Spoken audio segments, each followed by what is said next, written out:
നിരവധി നല്ല നല്ല നല്ല പാട്ടുകൾ സമ്മാനിച്ച് നമുക്കൊക്കെ ഏറ്റവും ഇഷ്ടമുള്ള ഒരു ഗായകനും ഭാര്യയുമാണ് MG ശ്രീകുമാറും ഭാര്യ ലേഖയും. നമുക്ക് അവരുടെ വിശേഷങ്ങൾ പങ്കുവയ്ക്കാം. നമസ്കാരം. ഞാൻ പറഞ്ഞു നമ്മൾ വളരെ ഒഫീഷ്യലായിട്ട് ഇങ്ങനെ അതിഥികളെ പോലെ ഇരുന്ന് സംസാരിക്കുന്നൊരു.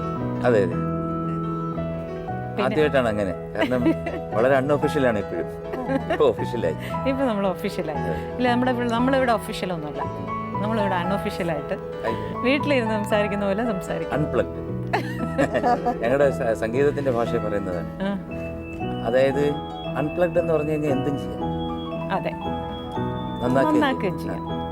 അതായത് ഇപ്പം നമ്മളിപ്പോൾ ഒരു ഫോർ എക്സാമ്പിൾ ഇപ്പം ഇതുണ്ടല്ലോ, ഓർമ്മകളോടി കളിക്കുവാനെത്തും മുറ്റത്തെ ചക്കര മാവിൻ ചുവട്ടിൽ, മുറ്റത്തെ ചക്കര മാവിൻ ചുവട്ടിൽ.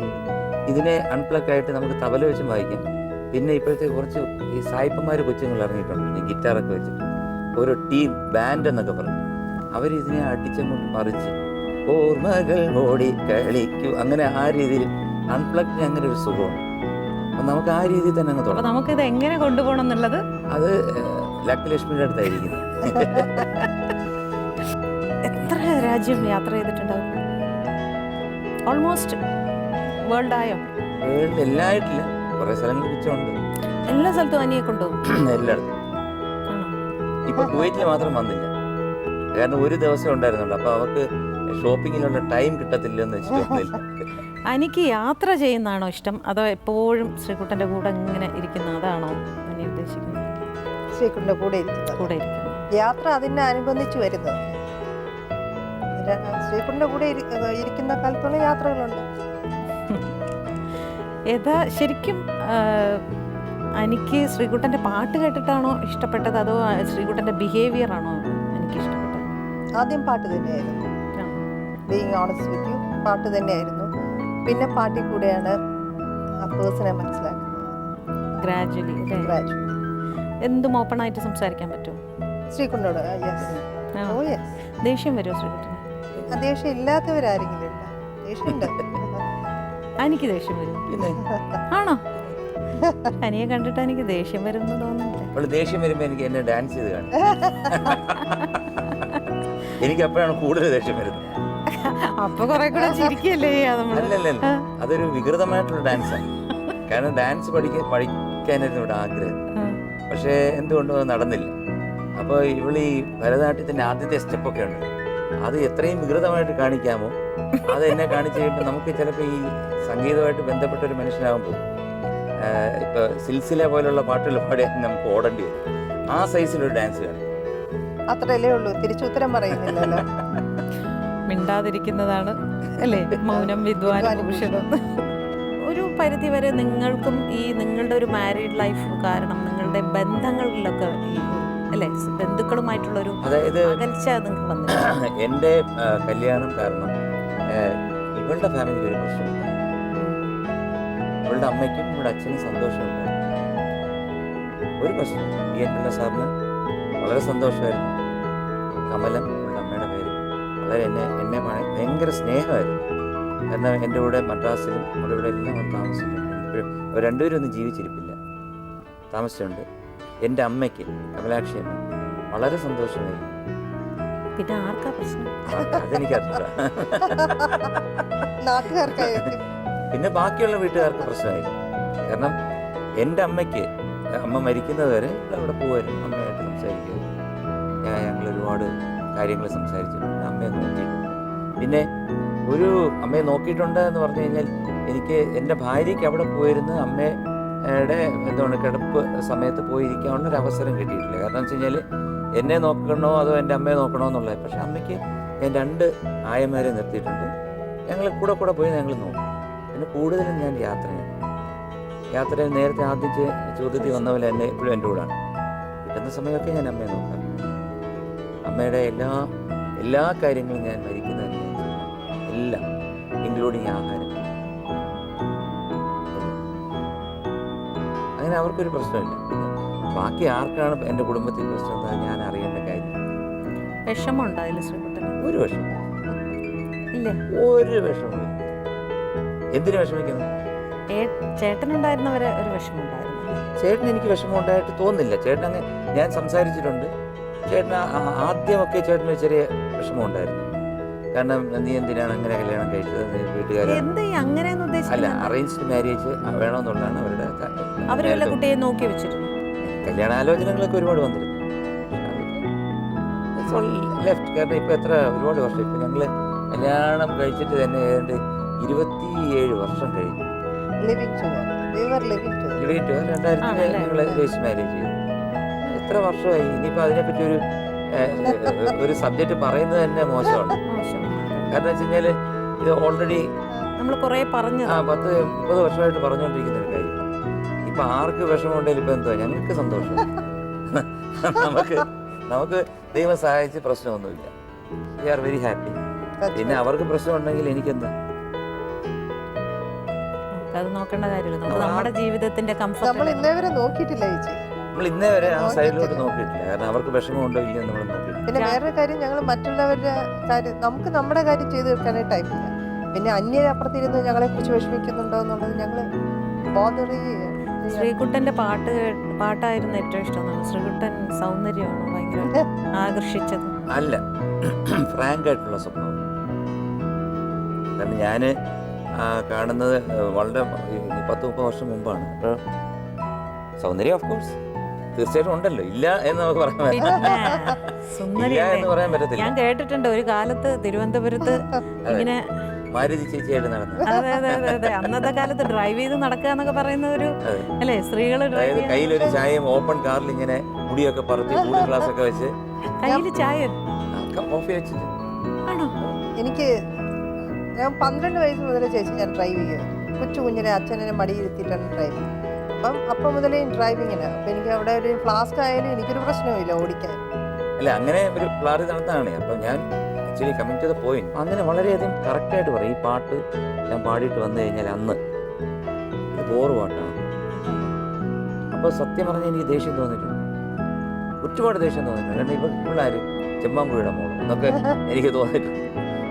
പക്ഷേ അത് റിലീസാകുമ്പോൾ ആ പറഞ്ഞ കാര്യം വളരെ കറക്റ്റായിട്ട് പോയി.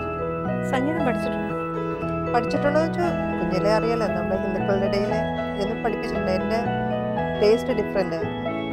സംഗീതത്തിൽ ഡാൻസ് പഠിച്ചില്ല എന്നുള്ളൊരു വിഷമം. സംഗീതം കല്യാണം കഴിഞ്ഞിട്ട് ശ്രീകുട്ടനും അതിനെ പ്രോത്സാഹിപ്പിച്ചില്ലേ? പാട്ട് പഠിക്കാൻ? അല്ല, ഡാൻസ് പഠിക്കാൻ വേണ്ട. അതെന്ത് മനോഭാവ ശ്രീകുട്ട? എനിക്ക് അതിനോട് മാത്രമേ, ഇത്രയും ഭാര്യയെ മനസ്സിലാക്കുന്ന കൂടെ ഇരിക്കുന്നതാണ് ഭാര്യയ്ക്ക് കംഫർട്ട്. ഞാൻ സമ്മതിക്കാം. ഇപ്പൊ ഭാഗ്യലക്ഷ്മി പറഞ്ഞു കഴിഞ്ഞാൽ ഞാൻ നമ്മുടെ ഒരു ഇരിപ്പ് വശം അതാണ്. ഞാൻ സമ്മതിക്കാം. അപ്പൊ ഇവിടെ ഇവിടുന്ന് പഠിച്ചോണം, എൻ്റെ കൂടെ വരരുത്. അതങ്ങോട്ട് ചോദിക്കും. അതെല്ലാം കൂടെ നടക്കത്തില്ല. ഇനി ആ മോഹന് എനിക്ക് വിഷമമാണെന്ന് ഞാൻ പറഞ്ഞിട്ടുണ്ട്. അല്ല, അത് പറഞ്ഞിട്ടില്ലേ? എനിക്ക് ഡാൻസ് പഠിച്ചാൽ കൊള്ളാൻ ആഗ്രഹമുണ്ട് ശ്രീകുട്ടാൻ പഠിക്കണമെങ്കിൽ. ഇല്ല, ഞാൻ ഇന്നുവരെ പറഞ്ഞു വേണമെങ്കിൽ അത് ആകാമായിരുന്നു. അതിന് ഇൻട്രസ്റ്റ് എടുത്തില്ല എന്നുള്ളതാണ് സത്യം. എക്സാക്ട്ലി. പക്ഷെ ആ കാലം അത്രയും വർഷം മുമ്പ്, അന്ന് ഇത്രയും ഒരു എന്താ ഞങ്ങളുടെ മാരേജും എല്ലാം ഇത്രയും ഇതായിരുന്ന സമയത്ത് പിന്നെ ഈ ഡാൻസും കൂടെ വേണ്ട. ശരിക്കും അനിയുടെ സ്ഥലം എവിടെ? ഞാൻ ജനിച്ചത് ട്രിവാൻഡ്രം, ജനനം മാത്രം. വളർന്നത് മുഴുവൻ തൃശ്ശൂര്. അച്ഛൻ തമിഴ്നാട്. അച്ഛൻ അഡ്വക്കേറ്റ് ആയിരുന്നു. അപ്പം എൻ്റെ പഠിത്തം മുഴുവൻ തമിഴ്നാട്ടിലായിരുന്നു. കുട്ടിക്കാലമൊക്കെ തമിഴ്നാട്ടിൽ പഠിക്കുന്ന. ബാക്കി എൻ്റെ വെക്കേഷൻ മുഴുവൻ തൃശ്ശൂരും ആ ഭാഗം. അമ്മ തൃശ്ശൂരാണ്. പിന്നെ ശ്രീകുട്ടനെ കല്യാണം കഴിച്ചതിന് ശേഷമാണോ ട്രിവാൻഡ്രത്ത് വരുന്നത്? ഇല്ല, ട്രിവാൻഡ്രത്ത് എനിക്ക് വീടുണ്ട്. ജവഹർലാലിലെ വീടുണ്ട്. അവിടെ വെച്ചിട്ടാണ് കാണുന്നത്. ആരാണ് ആദ്യം ഇഷ്ടമെന്ന് പറഞ്ഞത്? ഞാൻ പറഞ്ഞിട്ടേ ഇല്ല കേട്ടോ. പേപ്പറിൽ എഴുതി ഞാൻ പറഞ്ഞിട്ടില്ല. ചുമ്മയാണ് കേട്ടോ ചേച്ചി.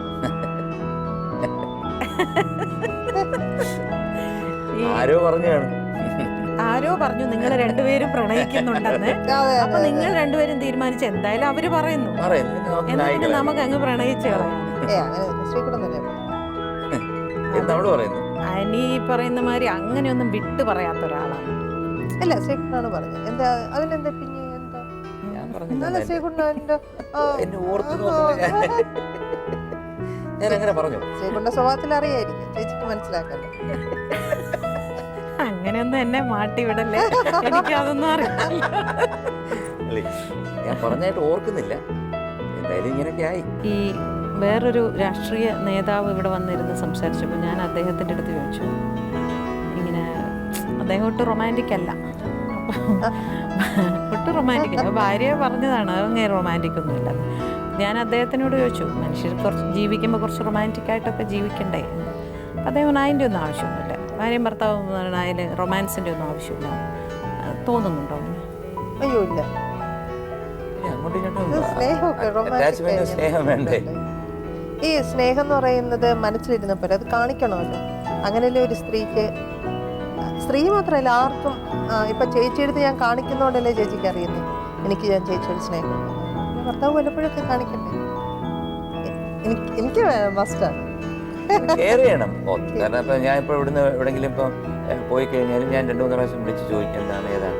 അപ്പോൾ അവൾ വിളിക്കാറുണ്ട്, വിളിച്ചിട്ട് ചോദിക്കും എന്താണ് അവിടെ എന്ത് ചെയ്യുന്നു. വിളിക്കേണ്ടി വരാറില്ലല്ലോ, എപ്പോഴും കൊണ്ട് നടക്കില്ല. ഇല്ലാത്ത സമയമാണെങ്കിൽ എപ്പോഴും വിളിക്കും. ഫ്ലൈറ്റ് ടേക്ക് ഓഫ് ചെയ്യുമ്പോൾ അവിടെ ഇരുന്നും വിളിക്കും. കാരണം വെച്ചാൽ ഒരു നമുക്ക് വേറെ ആരും ഇല്ലല്ലോ. കാരണം ഇപ്പം എന്നെ സപ്പോർട്ട് ചെയ്യാൻ വേണ്ടിയിട്ട് ഇപ്പം ചുരുക്കത്തിൽ പറയുകയാണെന്നുണ്ടെങ്കിൽ എൻ്റെ ഫാമിലി എന്ന് പറയുന്നത്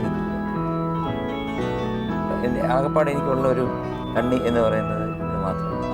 പിന്നെ എൻ്റെ അമ്മയുണ്ടായിരുന്നു. അമ്മ എന്ന് ചോദിച്ചാൽ ഏറ്റവും കൂടുതൽ സ്നേഹിച്ചിരുന്നത് എൻ്റെ അമ്മ. അതുപോലെ എൻ്റെ ചേട്ടനാണ് എൻ്റെ ജീവിതത്തിലെ എല്ലാം. കാരണം വെച്ച് കഴിഞ്ഞാൽ എന്താ പറയുക, കാരണം ഞാൻ ഈ ഒരു നിലയിൽ ഇരിക്കുന്നതിനകത്തൊരു വലിയൊരു പങ്ക്. കാരണം ചേട്ടൻ്റെ കൂടെ കച്ചേരിക്ക് പോയത്, കൊച്ചിലെ ചേട്ടൻ്റെ കൂടെ നിന്ന് പാഠം പഠിച്ചത്, എൻ്റെ ഗുരു ചേർത്തല ഗോപാലനായ സാറും നെയ്യാറ്റിൻകര വാസുദേവൻ സാറൊക്കെ ആണെങ്കിലും ചേട്ടൻ്റെ പാഠങ്ങളാണ് എൻ്റെ മനസ്സിൽ ഞാൻ പഠിച്ചത്. കാരണം ഒരുപാട് 10-14 വർഷം ചേട്ടൻ്റെ കൂടെ കച്ചേരിക്ക് കേരളത്തിൻ്റെ വിവിധ സ്ഥലങ്ങളിൽ പോയി കച്ചേരി നടത്തി. അതിൻ്റെ എക്സ്പീരിയൻസ്, ആ സ്റ്റേജിൽ ചേട്ടൻ ചെയ്തുകൊണ്ടിരുന്ന ആ എക്സ്പീരിയൻസ് എനിക്ക് മനസ്സിലായി. അതുകൊണ്ടാണ് എനിക്ക് ഇന്നും ഗാനമേളയ്ക്ക് പലരും എന്നെ തന്നെ പ്രിഫർ ചെയ്യുന്നത്. കാരണം to sing according to the taste of audience എന്ന് പറഞ്ഞൊരു ഫോർമുല ചേട്ടൻ എന്നെ പഠിച്ചു. മാത്രമല്ല എൻ്റെ ഒരു അച്ഛൻ്റെ സ്ഥാനം, അതിപ്പോൾ എൻ്റെ വീട്ടുകാർ ആക്സെപ്റ്റ് ചെയ്യുന്നു ഇത് എന്ത് പറഞ്ഞിട്ട് എനിക്കൊന്നും ഒരു കാര്യമില്ല. കാരണം ഞങ്ങളൊരു ബ്ലഡ് അല്ലേ. ഒന്നുമില്ലെങ്കിലും മലബാർ ഗോപാലനാരുടെയും കമലാക്ഷമ്മയുടെയും മക്കളല്ലേ ചേട്ടൻ. ചേച്ചിയുമായിട്ടുള്ള ഒരു അകൽച്ചയും ഒന്ന് ബാധിക്കുന്നില്ലേ? അവരകന്നിരിക്കുന്നതിന് നമുക്ക് എന്ത് ചെയ്യാൻ? അതൊന്നും നമ്മുടെ കയ്യിലുള്ള കാര്യം. എന്തായാലും ഞാൻ പറഞ്ഞു വന്ന എൻ്റെ ചേട്ടൻ, എൻ്റെ അമ്മ, പിന്നെ എൻ്റെ ഭാര്യ. ഇപ്പം എൻ്റെ ഭാര്യ. എനിക്ക് വേറെ എന്നെ സപ്പോർട്ട് ചെയ്യാൻ എൻ്റെ കുടുംബത്തിൽ നിന്ന് പിന്നെ ഉണ്ട് ഹരിപ്പാട്ടൊക്കെ എൻ്റെ കുഞ്ഞമ്മയുടെ മക്കൾ. അവരൊക്കെ ദൂരെയാണ്, അവർക്കൊക്കെ എന്നെ കാര്യമുണ്ട്. വിളിക്കാറ് പോവാറുണ്ടോ അവിടെ ഫംഗ്ഷൻ? ഞാൻ പോവും. ഞാൻ ഹരിപ്പാട് മേടയിൽ ഞങ്ങളുടെ കുടുംബ വീട്ടിൽ, അവിടെ ലക്ഷ്മിയുണ്ട്, രഘുവുണ്ട്, രാജിയുണ്ട്, പിന്നെ അവരുടെ ഭർത്താക്കന്മാരുമായി ഞാൻ മിക്കവാറും അവിടെ. എനിക്ക് അവരെ കാര്യമാണ്. കാരണം വെച്ചാൽ അവരെങ്ങോട്ട് പലപ്പോഴും വിളിക്കാറുണ്ട്. ഞാൻ എനിക്ക് വിഷമമൊന്നും തോന്നരുത്, ഞാൻ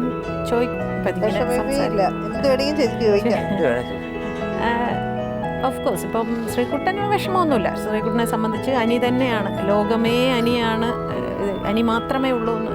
അത് നല്ലതാണ് അത്.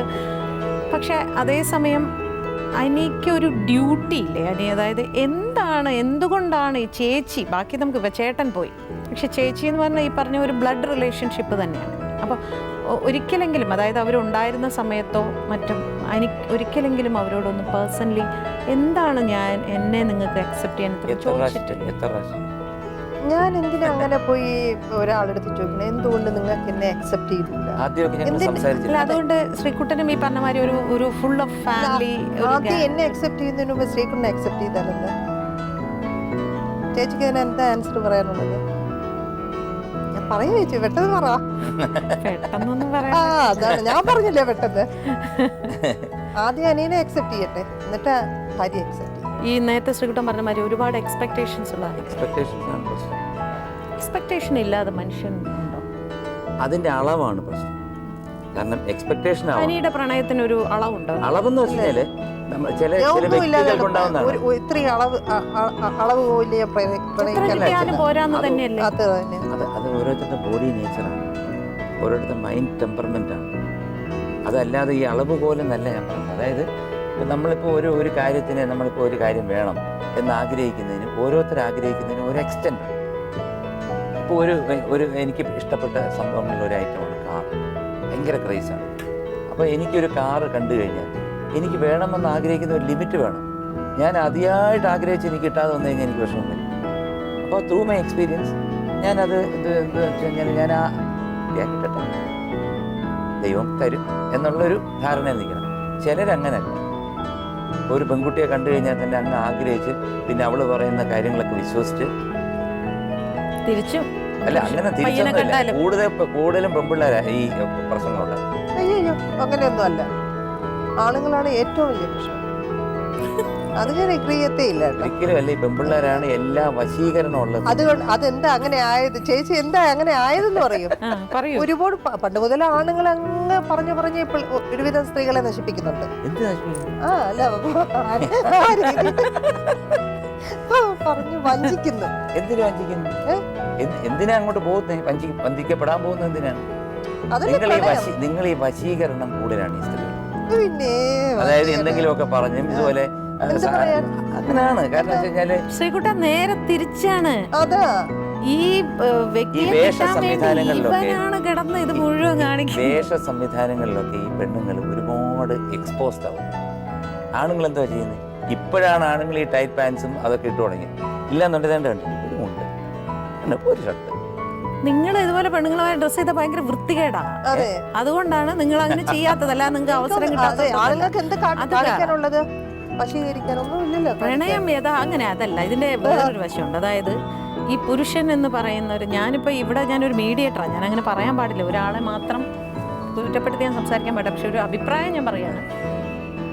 എപ്പോഴും ഒരു സാധനം കിട്ടുന്നവരെയുള്ള അതിനോടുള്ളൊരു താല്പര്യമുള്ള ആണുങ്ങൾ ഇത് കിട്ടിക്കഴിയുമ്പോൾ ഇനിയിപ്പോ അത് ലവ് മാരേജിൽ എപ്പോഴും സംഭവിക്കുന്ന നേരത്തെ പറഞ്ഞ മാതിരി ഒരുപാട് പ്രതീക്ഷകൾ കൊടുക്കും. ചക്കരയെ നിന്നെ ഞാൻ കല്യാണം കഴിഞ്ഞാൽ ഞാൻ അങ്ങനെ ചെയ്യാം, അവിടെ കൊണ്ടുപോവാം, ഇവിടെ കൊണ്ടുപോവാം, മറ്റെല്ലാം ഇതൊക്കെ കഴിഞ്ഞ് കല്യാണം കഴിഞ്ഞ് കഴിയുമ്പോൾ പിന്നെ ഒരിടത്ത് കൊണ്ടുപോയിരുന്നില്ല. പിന്നെ ഇവരൊക്കെ മറന്നു. നമ്മളിപ്പോൾ മിഥുനം എന്ന് പറയുന്ന സിനിമ ഇവിടെ 1000 പേര് ഇവിടെ ഇത് സംസാരിച്ചൊരു വിഷയമാണത്. അത് ഓരോ പുരുഷനോ അല്ലെങ്കിൽ ഓരോ സ്ത്രീയോ കണ്ടിരിക്കേണ്ടതാണ്. ഈ സ്ത്രീ അവനിൽ നിന്ന് അത്രയും പ്രതീക്ഷിക്കാനും പാടില്ല, പുരുഷൻ അത്രയും പ്രതീക്ഷകൾ കൊടുക്കാനും പാടില്ല. സ്ത്രീയുടെ കഷ്ടപ്പാട്. ശ്രീകുട്ടനങ്ങനത്തെ സ്ട്രെയിൻ ഒന്നും ഫീൽ ചെയ്യുന്നില്ല. എനിക്ക് എപ്പോഴും നടത്തിക്കോളൂ. ഞാനൊരു സ്ട്രെയിനും കൊടുക്കുന്നില്ല. അതാണ് അങ്ങനെയായ കംഫർട്ടബിൾ ആണ് പുരുഷൻ അല്ലേ? എൻ്റെ കാര്യത്തിലൊന്നും ഇടപെടാറില്ല. അതുകൊണ്ട് എനിക്ക് വലിയ പ്രശ്നമൊന്നും. എല്ലാരും പറയുന്നത് എൻ്റെ കാര്യത്തിൽ ഇവള് 100% ഇങ്ങനെ ഇടപെട്ട് ഇങ്ങനെ കേട്ടിട്ടുള്ളത് അനി ഇങ്ങനെ കൺട്രോൾ ചെയ്താണ് ശ്രീകുട്ടനെ വെച്ചിരിക്കുന്നത്. നന്നായില്ലേ?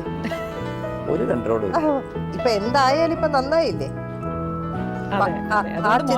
ഇല്ലല്ലോ. ഈ 30 വർഷം കൊണ്ട് ശ്രീകുട്ടനെ അന്നെ ഒന്നും എത്രമാത്രം പൊങ്ങിയിട്ടുണ്ടെന്ന് ചേച്ചിക്ക് എല്ലാം അറിയാം. ഗ്രാഫ് മേലോട്ടെ പോയിട്ടുണ്ട്. ദൈവവചനം കാരണം വേറൊന്നുമല്ല. ഏറ്റവും ഞാൻ ഇപ്പോൾ കാണുന്ന ഒരുപാട് ഒരു വലിയ കാര്യം എന്ന് പറഞ്ഞു കഴിഞ്ഞാൽ ഈശ്വര വിശ്വാസം. നമുക്കൊരു പൂജാമുറിയുണ്ട്. സത്യം പറഞ്ഞാൽ ഞാൻ ഈ വർഷം ഞാൻ ഇതുവരെ ആ പൂജാമുറി കയറിയിട്ടില്ല. അതാണ് അതിന്റെ സത്യം. ആ പൂജാമുറി ഞാൻ കയറിയിട്ടില്ല. അതിനകത്ത് എല്ലാ ദൈവങ്ങളും ഉണ്ട്. അള്ളാഹു ഉണ്ട്, യേശുക്രിസ്തു ഉണ്ട്, ഗുരുദേവനുണ്ട്, പിന്നെ നമ്മുടെ ആറ്റുകാലമ്മയുണ്ട്, എല്ലാവരും. പിന്നെ തിരുപ്പതി വെങ്കടാചലപള്ളിയുടെ ഒരു അല്ലേ വലിയൊരു പ്രതിഷ്ഠ ചെയ്തു തന്നു ഒരു വ്യക്തി ചെയ്തു തന്നു. ഭയങ്കര വെയിറ്റ് അതെടുക്കാൻ. എന്ന് കാലത്തും 5 മണിയാകുമ്പോൾ എണ്ണീറ്റ് അതിന് വിളക്കെല്ലാം കത്തിച്ച് എല്ലാം ശരിയാക്കി വെച്ചിട്ട് അമ്പലത്തിൽ പോകാൻ വലിയ ഒരു വലിയ ഭാഗ്യമാണ്. വലിയ ഭാഗ്യമാണ്. കാരണം അങ്ങനെ ഒരു വ്യക്തിയെ കിട്ടുക എന്നുള്ളത് വലിയൊരു ഭാഗ്യമാണ്. ശ്രീകുട്ടൻ്റെ ആദ്യമായിട്ടൊരു പാട്ടിന്റെ കാസറ്റ് CD അല്ല, അന്ന് CD ഇല്ലല്ലോ അല്ലേ? ചിത്രം. അവിടെയാണ് നിങ്ങൾ തുടങ്ങിയത്. ചിത്രത്തിലാണ് നിങ്ങൾ പ്രണയം തുടങ്ങി? അപ്പം ഞാൻ പറഞ്ഞ നമുക്ക് ഭയങ്കരമായിട്ട് ഒരു ഇഷ്ടം തോന്നുന്ന ഒരു പാട്ട് തന്നെയാണ്. ചിത്രമാണോ? അല്ലേ? ആ. ഓ, അവിടെയാണ് നിങ്ങൾ സ്റ്റാർട്ട് ചെയ്യുന്നത്. അവിടെ നിന്നാണ് തുടക്കം. അതുകൊണ്ട് തന്നെ ചിത്രം ഒരിക്കലും മറക്കാൻ പറ്റില്ല. അതെ, അത് കഴിഞ്ഞിട്ട് പുതുമഴയായി. അത് പുതുമഴ. അത് പിന്നെ മമ്മൂക്കയുടെ പടം. മമ്മൂട്ടി, സുധീഷ്. പുതുമഴയാ. അത് ഏത്? സുധീഷ് ആദ്യമായിട്ട് അഭിനയിച്ചു. ഏത്? മുദ്ര. മുദ്ര. ഇഷ്ടപ്പെട്ട പാട്ടുകാരനാരാ? പേഴ്സണലി ഇഷ്ടം ശ്രീകുണ്ണെ തന്നെ ഞാൻ പറയുന്നത്. ചുമ്മാ ഭർത്താവിന് സോപ്പിടാൻ വേണ്ടി പറയുന്നത്. ഒരിക്കലും സത്യസന്ധമായിട്ട് പറ. സത്യം ഇന്നേ ഒരു സോപ്പിടലൊന്നും എനിക്കില്ല. ദാസന്റെ പാട്ടൊക്കെ അല്ല, ഇഷ്ടമാണ്. അതാണ് ഞാൻ പറഞ്ഞു വരുന്നത്. യേശുദാസ് ഞങ്ങൾ ജനിച്ചപ്പോൾ കേൾക്കുന്നതാണ്. ദാസന്റെ പാട്ട് അഫ്കോഴ്സ് എനിക്ക് ഇഷ്ടമാണ്. പക്ഷെ ഇഷ്ടപ്പെട്ട ഗായകൻ എന്ന് വയ്ക്കുക എൻ്റെ ഭർത്താവിനെ തന്നെയാണ് ഞാൻ പറയുന്നത്. ഇഷ്ടമില്ലാത്ത പാട്ട് പറയുന്നത്. ഇഷ്ടം എനിക്ക് ഇഷ്ടമില്ലാത്തതും. പിന്നെ ഞാൻ പറയാറുണ്ടല്ലോ, എനിക്ക് ഈ പാട്ട് അത്ര ഇഷ്ടമായില്ല. പറയാറുണ്ട്. അതാണ് എനിക്കിഷ്ടം. എനിക്ക് ഏറ്റവും ഹരിഹരൻ നല്ല ക്രിട്ടിക്കാണ്. ഇഷ്ടമല്ലെങ്കിൽ ഇഷ്ടമല്ല എന്ന് പറയും, ഇഷ്ടമാണെങ്കിൽ ആണെന്ന് പറയും. അപ്പം നമുക്ക് ഒരു കോൺഫിഡൻസ് ഉണ്ടല്ലോ. അപ്പം ഞാൻ തന്നെ ഇപ്പോൾ കമ്പോസ് ചെയ്യുമ്പോഴത്തേക്കും ചിലപ്പോൾ ചില പാട്ട് കൊണ്ട് കേൾപ്പിക്കും. ഇഷ്ടമല്ല എന്ന് പറഞ്ഞാൽ അതെന്തെങ്കിലും കാണാം. അപ്പം ചെറിയ ചേഞ്ചസ് ഉണ്ടാക്കാമല്ലോ. അഡ്വൈസ്. ഗായകൻ ഹരിഹരനെ എനിക്ക് ഇഷ്ടം. ഇഷ്ടമില്ലാത്ത സ്വഭാവം എന്താണ് അനിയുടെ? ഞാൻ പറഞ്ഞില്ല, ഡാൻസ് ചെയ്ത് കാണിക്കുന്നത്. അത് മാത്രമേ ഉള്ളൂ, അല്ലാതെ വേറെ ഒന്നും. അങ്ങനെയൊന്നും പറയാൻ പറ്റില്ല. കാരണം ചിലപ്പോൾ ഈ കൈ അടിക്കും, അതെനിക്കിഷ്ടമാണ്. അതൊക്കെയാണ് നാഹം കടിക്കുക, അതൊക്കെയാണ്. അത്ര വലിയ കാര്യം. അത് വലിയ കാര്യമാണ്. എന്താ? കാരണം വല്ലയിടത്തും കൈ കൊണ്ട് വെച്ചിട്ട് കൈ അടിച്ചിട്ട് അസുഖം വന്നിട്ട് പിന്നെ അവസാനം ഞാൻ അവിടെ ഒക്കെ നിന്നിരിക്കുമ്പോൾ തിരിച്ച് എനിക്ക് കിട്ടും. കാരണം എനിക്ക് ENT പ്രോബ്ലം എന്ന് പറഞ്ഞാൽ ഒരുപാട് കെയർ ചെയ്യേണ്ട ഒരു കാര്യമാണ്. ചേച്ചി, ഞാൻ എൻ്റെ ഭർത്താവിന് സ്ട്രെയിൻ കൊടുക്കാറില്ല. എനിക്ക് proudly I can say that. എൻ്റെ ഹസ്ബൻഡിന് ഞാൻ സ്ട്രെയിനേ കൊടുക്കാറില്ല. എത്ര പാട്ട് എത്ര രാത്രി കമ്പോസ് ചെയ്ത് വരുന്നതും കമ്പോസ് ചെയ്യായിരിക്കും. ഒരിക്കലും ഞാൻ ഭാഗത്തേക്കും പോകാറില്ല. എന്തായാലും കാരണം ദൈവത്തിൻ്റെ എൻ്റെ എന്താണ് ഗുരുക്കന്മാരുടെയും എൻ്റെ ചേട്ടൻ്റെ അമ്മയുടെ ഒക്കെ ആത്മാക്കളുടെ അനുഗ്രഹം കൊണ്ട് ഇവിടെ അച്ഛൻ്റെ അമ്മയുടെ ആത്മാവിൻ്റെ അനുഗ്രഹം കൊണ്ട് ഞങ്ങളിങ്ങനെ എന്താണ് ഗുഡ്സ് ട്രെയിൻ പോണതുപോലെ ഇങ്ങനെ തടസ്സമില്ലാതെ പോകും. ഒരു ബുള്ളറ്റ് ട്രെയിനുമല്ല, ഒരു വേറെ ഇതുമല്ല, പാസഞ്ചറാണ്. പാസഞ്ചറുമല്ല. ഇത് ഗുഡ്സ് എന്ന് പറയുമ്പോൾ അവൻ പതുക്കെ ഒരു സൈഡിൽ പോകും, കൊല്ലത്തൊരു സൈഡിൽ ഇങ്ങനെ കിടക്കും. ബാക്കി എല്ലാവരും പോയി കഴിയുമ്പോൾ വീണ്ടും പോയി പിന്നെ എറണാകുളത്ത് നിന്ന് സൈഡിൽ കിടക്കും. ബാക്കി എല്ലാവരും പോയി കഴിയുമ്പോൾ വീണ്ടും അവൻ പോയി കോഴിക്കോട് പോകും. ഇങ്ങനെ parallel lines, never ends, never touches, goes like that. അങ്ങനെ പോട്ടെ അല്ലേ? അപ്പൊ നമ്മള് വീട്ടിലിരുന്ന് സംസാരിക്കുന്ന പോലെ കുറെ കാര്യങ്ങൾ അങ്ങോട്ടും ഇങ്ങോട്ടും ഷെയർ ചെയ്തു. ഇന്റർവ്യൂ ആണെന്നും തോന്നിയില്ല, ഒന്നും തോന്നിയില്ല അല്ലേ? വളരെ സന്തോഷം. എനിക്ക് വിശ്വാസമുണ്ട് ഞാൻ നിങ്ങളെ എല്ലാവരും ഒരുമിച്ച് ഒരു ദിവസം വീണ്ടും കാണും എന്നുള്ള വിശ്വാസം. എല്ലാവരും ഒരുമിച്ച് കാണും. എന്തായാലും എനിക്ക് വളരെ സന്തോഷമുണ്ട്. കുറേ നാളിന് ശേഷം കൈരളി TV-യിൽ വന്ന് ഭാഗ്യലക്ഷ്മിയുടെ പ്രോഗ്രാമിൽ പങ്കെടുത്തതിൽ വളരെ സന്തോഷമുണ്ട്. കൈരളി TV-യുടെ എല്ലാ പ്രേക്ഷകർക്കും